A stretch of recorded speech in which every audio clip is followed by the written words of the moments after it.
पर्दे में रहने दो, पर्दा ना उठाओ। अस्सलाम वालेकुम, खबर पाकिस्तान के साथ मैं हूँ आपकी मेज़बान फ़ातिमा वसीम और आज मैं आपको लेकर आई हूँ एक ऐसे अनोखे पार्लर में जो कि लाहौर शहर में सबसे पहला पार्लर है और बहुत ही यूनिक आइडिया यूज़ कर रहा है मनी हाइस्ट के मास्क पहन के। तो आइए जानते हैं कि ब्यूटी हाइस्ट सैलून खोलने के पीछे की स्टोरी क्या है और इन्होंने कितनी इन्वेस्टमेंट के साथ अपना बिजनेस स्टार्ट किया है।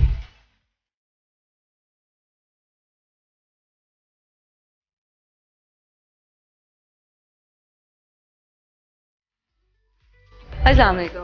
वालेकुम अस्सलाम। कैसी हैं आप? अल्हम्दुलिल्लाह, आप कैसी हैं? मैं भी अल्लाह का शुक्र ठीक ठाक। कौन से कैरेक्टर से इंस्पायर हो के आपने ब्यूटी हाइस्ट सैलून खोला? हमने सब मनी हाइस्ट के सब कैरेक्टर से इंस्पायर होकर ये सैलून ओपन किया है। एक का नाम लेना बहुत टफ है। So, ये आइडिया कबर कैसे आया? What was the main story? Detail में बताएं। ओके, हम सब बैठे हुए थे, खाना खा रहे थे और खाने के बाद कन्वर्सेशन नॉर्मली तो बिजनेस आइडिया ट्राई कर रहे थे कि कोई नई चीज़ ओपन करें, कोई नई चीज़ ट्राई करें। तो ऐसे ही माइंड में आया और मैंने कहा कि why don't we go for money heist theme वाला beauty salon. And my sister suddenly said this, मेरी बड़ी बहन है, वो पार्टनर भी है मेरे साथ, वो शी सडनली सेड दिस के लेट्स डू इट। और बिल्कुल प्लान नहीं था। तो फिर उसके बाद I have discuss this with my PR head, तो उन्होंने कहा कि ये बहुत अच्छा आइडिया है and we can definitely go for it. तो फिर उसके बाद हमने वर्किंग स्टार्ट की, फिर स्टोरी बनाई, फिर चीज़ें डिस्कशन आपस में हुई। तो मैं उन्हें ये बता रही थी कि अगर उनका ये सब ने ही देखा हुआ था ये सीज़न, फिर मैंने कहा अगर उनका ये सीन है तो हम यूँ कर सकते हैं, इस तरह हो सकती हैं चीज़ें। तो इस तरह ये स्टोरी का आगाज़ हो गया। स्टोरी का आगाज़ हो गया। आपने कितने मंथ्स पहले अपना ये सैलून खोला? It's been 2 months, it will be 2 months after few days। सो आपको क्या कम बैक मिल रहा है, क्या फीडबैक मिल रहा है कस्टमर्स का? क्या आपका वॉक-इन्स इतना अच्छा हो गया हुआ है, इतने में आपने अपनी रिपो अच्छी बना लिया? यस, कस्टमर का जो एक्सपीरियंस है ना वो बहुत अच्छा है। मतलब कि जो हमारी एज फैलोज़ हैं उनका बहुत अच्छा है। लाइक बिलो 40, लाइक बहुत अच्छा उनका है। They are very okay with it, they are very okay. And the plus point बच्चों का बहुत ज़्यादा अच्छा है। जो छोटे बच्चे हैं 3 years 5 years, और ये सैलून वो फर्स्ट सैलून है मेरे पहले जितनी करियर में ये पहला सैलून है जिसमें बच्चे अम्मियों को खींच के सैलून पे लेके आ रहे हैं कि आएँ और हमारा आके ना हमने इधर जाना है। परसों की स्टोरी है, हमारी एक क्लाइंट आई है, वो अपनी 3 years की उनकी बेबी है। तो वो सिर्फ इसीलिए आई थी अपनी मदर को लेके और उन्होंने कोई सर्विसेज नहीं लेनी थी। फिर उन्होंने आके सर्विसेज नहीं, वो सिर्फ हमसे मिलने आई थी। Like this kind of bond we are sharing right now. That's really nice because you are having a very unique idea. ये मनी हाइस्ट का जो है एक यूनिक आइडिया, इस पर तो आप कहते हैं पर्दे में रहने दो, पर्दा ना उठाओ। ना आपको नाम बताना है फ़िलहाल, ना हम लोगों ने अपना चेहरा दिखाना है, एक ही दफ़ा डिस्क्लोज़ करेंगे, राइट? एग्जैक्टली ऐसा ही है, ना नाम बताना है और ना ही हमने चेहरा दिखाना है, सब कुछ पर्दे में रखना है। That's really nice. अच्छा, जब आपने ये काम स्टार्ट किया, ऑब्वियसली आज जितनी महंगाई हो गई है लोगों के लिए ये बात सोचना भी दूर की बात है कि यार हम कोई बिज़नेस स्टार्ट कर सकते हैं। तो कितनी इन्वेस्टमेंट से आपने अप्रॉक्सीमेटली एक लमसम फिगर बता दें, कितने इन्वेस्टमेंट से आप आज बिज़नेस स्टार्ट कर सकते हो? It depends on the setup. अगर आप सेटअप अच्छा लगाना चाहते हैं और अगर आपकी प्रोडक्ट्स पे इन्वेस्टमेंट ज़्यादा है तो वेरी करता है। तो इट डिपेंड्स। पाकिस्तानी कम्युनिटी में एज यू से सो कि इन्फ्लेशन ऑलरेडी बहुत हाई है। तो जब बैक 1 year अगर हम कोई आइडिया पंच करते थे तो उसकी कॉस्ट अलग थी, अब की कॉस्ट बहुत डिफरेंट है। तो इट विल टेक मिलियंस, मतलब कि एक अच्छा सेटअप लगाने के लिए आपको मिलियन ही चाहिए पाकिस्तान में, क्योंकि अब 1000 तो अब कोई काम नहीं, कोई वैल्यू नहीं। तो इसलिए it will take a lot of money. It depends on the idea, then it will take according to that. तो हम ये नहीं कह सकते कि 10 लाख लगेगा, 50 लाख लगेगा। It depends. ऑलराइट, आप कौन सी सर्विसेज प्रोवाइड कर रहे हैं अपने कस्टमर्स को? हम हर तरह की सर्विसेज प्रोवाइड कर रहे हैं, skin related, hair related, makeup, spa, like it depends. हर तरह की जो सैलून में सर्विसेज होती हैं, ईच एंड एवरी सर्विसेज जो भी क्लाइंट लेना चाहे, हर तरह की। क्या फिक्स प्राइसेस हैं या इतना इकोनॉमिकल रेट रखे हुए हैं कि हर कोई इसको के लिए अफोर्डेबल है? अब हर तरह में हमारे डिफरेंट पैकेजेस हैं, 2 से 3 हम लोगों ने पैकेजेस बनाए हुए हैं, but that is depend on the product range. ठीक है, if you want to go for premium quality you can avail that services. If you want to go for normal quality you can go for that. Like it depends on your budget. हम budget friendly, जो customer budget friendly जाना चाहते हैं उनको budget friendly, जो customer price पे compromise नहीं करते, they need only premium services, हम उन्हें प्रीमियम सर्विसेज डिलीवर कर रहे होते हैं। मार्केट में कंपटीशन बहुत ज़्यादा है, बहुत एक्सट्रीम लेवल पे जाके लोग खेल रहे हैं। ऑब्वियसली ब्राइडल अगर मैं देखूं, हिफ्ज़ा खान ले लूँ या कुछ और नामवर लोगों के नाम लूँ, तो वो they are charging approximately more than 2 to 3 lakh rupees.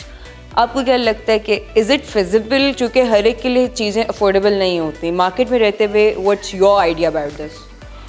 I think customer retention is the most important key to run a successful business, and customer satisfaction. And if the customer do not have issue with the price, then it's okay. But if your customer is not able to pay that much price, then I think you should have some margin. You should have some discounts. You should have some margin for that specific customer. That's why a lot of brand, a lot of people used to go for discounted, discount. It would be a sale discount things, and I think this is a good thing to capture all the market, and every can avail that services. If the service is for 100 rupees and I can go for 50% discount, maybe in 100 rupees it was unaffordable for the client, but for the 50 rupees it will be affordable for the client. So I think it will be a feasible thing. It is a feasible thing because market में obviously lower middle class भी बैठी है, middle class भी बैठी है, upper middle भी बैठी है और एलीट भी बैठी हुई है और सबसे ज़्यादा गरीब तबका भी बैठा हुआ है। तो एवरीबडी कांट अफोर्ड सच। तो उनके लिए भी मार्केट में कोई ऐसे पैकेजेस आप लोग लाना की कोशिश कर रहे हो आगे इन फ्यूचर के वो लोग भी आएँ और ब्राइडल पैकेजेस से फ़ायदा उठा सकें? यस एग्जैक्टली, हमारा है, हम लोगों ने बहुत रीज़नेबल पैकेजेस भी हैं हमारे, और हमारे बहुत एलीट भी पैकेजेस हैं, डिपेंड्स प्रीमियम भी हैं। तो हाँ बिल्कुल, हम हर तरह की कम्युनिटी को अट्रैक्ट कर रहे हैं, बट इट डिपेंड्स कि आप क्या सर्विसेज ले रहे हैं, क्या चीज़ें ले रहे हैं, तो उसके अकॉर्डिंग हम मॉडिफाई कर देते हैं। What about products? कौन से प्रोडक्ट्स आप यूज़ कर रहे हैं? आपको लगता है मार्केट में जो बेस्ट प्रोडक्ट्स हैं, या जो ये लोग कुछ लोग होते हैं जो शाह आलम बाज़ार से भी उठा लाते हैं और वो उस तरह के सेकेंड हैंड प्रोडक्ट्स जिसकी वजह से आपको काफ़ी स्किन डिजीज़ भी होती है। So what about your quality? नहीं, हम जो प्रोडक्ट्स यूज़ करते हैं ना, हम प्रीमियम क्वालिटी के प्रोडक्ट्स यूज़ करते हैं। हम क्लाइंट को पहले प्रोडक्ट शो करवाते हैं। ये नहीं है कि हम we are going to take something from the store room और आके क्लाइंट के मुंह पे हम आके स्टार्ट हो जाते हैं। अगर स्किन ट्रीटमेंट के लिए आए या हेयर ट्रीटमेंट के लिए आए तो हेयर के लिए स्टार्ट हो जाते हैं। हम पहले से प्रॉपर दिखाते हैं कि this is the product and we are going to use it on you and are you comfortable with it. आपको कोई एलर्जी नहीं तो नहीं है, किसी तरह की कोई मसला तो नहीं है। पहले हम प्रॉपर एक कंसल्टेंसी उसके साथ करते हैं, उसकी प्रॉपर कंसल्टेशन देते हैं उसे, एंड देन हम उसका करते हैं। अच्छा, आप कितने साल के हो? I am 22 years old. You're 22 and that's being a motivation for everyone that whoever wants to run their business can run it in any age. So आप कोई motivation देना चाहेंगी लोगों को? यस एग्जैक्टली, मुझे लगता है बिज़नेस करने की कोई एज नहीं है, और आजकल तो छोटे छोटे बच्चे भी इस बात को समझ रहे हैं। और मैं इस बात में ये चीज़ लाजमी कोट करना चाहूँगी कि इसके लिए आपकी फैमिली, जो आपके सराउंडिंग के लोग हैं, वो बहुत इंपॉर्टेंट है।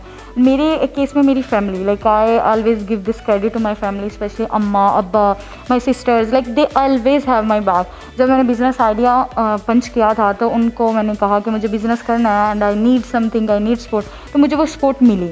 मुझे ये नहीं कहा कि आप you can't do, but they were worried कि आप how you will do it, how you will manage, how you can do it. तो ये होता है, लेकिन उनको ये पता है कि आई एम डूइंग बिजनेस, लेकिन उन्हें पर्टिकुलरली फादर को ये नहीं पता कि ये आइडिया से रिलेटेड हम बिज़नेस करें। तो आई थिंक सबसे बड़ी मोटिवेशन अब, और दूसरी जो मैं क्रेडिट दूंगी वो अपनी सेल्फ को दूंगी। आई थिंक आपकी सबसे बड़ी मोटिवेशन आप खुद होते हो, आपकी जो इनर होती है, इनर सेल्फ होती है ना, जो आपके अंदर के वो कहते हैं ना रूह होती है, वो सबसे बड़ी मोटिवेशन होती है। ये तो बहुत अच्छी बात कही इन्होंने। अच्छा, मुझे आप एक बात बताओ, आपने सैलून तो खोल लिया, क्या आपको बचपन से शौक था, या जैसा हम बच्चे बचपन में एक दूसरे के फेस पे कार्टून बना रहे होते थे? क्योंकि मैं अभी तक एट दिस एज इवन मैं मेकअप नहीं कर सकती, ठीक है, तो आपको क्या शौक था इस चीज़ का? हाँ जी बिल्कुल, I was to into makeup. मैं मेकअप करती होती थी। सबसे ज़्यादा मैंने अपनी छोटी बहन, उसमें बहुत प्रैक्टिस की है। आई ऑलवेज उसके बाल काटने, मैंने उसमें बहुत ज़्यादा प्रैक्टिस की है। मैंने सारी कटिंग, लेयर, स्टेप, जितनी भी आप कटिंग के वी जो भी कटिंग है, बटरफ्लाई कट, सारी मैंने अपनी बहन पे सबसे पहले ट्राई की थी, और उसके बाद उसका मेकअप करके then I started it on my elder sister. बड़ी बहनों को थोड़ा रोब होता है उन पे बाद में आते हैं, तो फिर ये घर से ही स्टार्ट हुई थी सारी बात। लेकिन मैं एक बात कहूँ तो इसी के साथ छोटी बहनों की ना कदर करनी चाहिए। बेचारी मेरी बहन तो मुझे पिटती रहती है, आप मुझे बिल्कुल टेक फॉर ग्रांटेड लेते हो, जबकि मैं नहीं लेती। अल्लाह हाफ़िज़ सो मच। इसी के साथ मुझे इजाज़त दीजिए, इंशाल्लाह जल्द हाजिर होंगी, तब तक के लिए अल्लाह हाफ़िज़।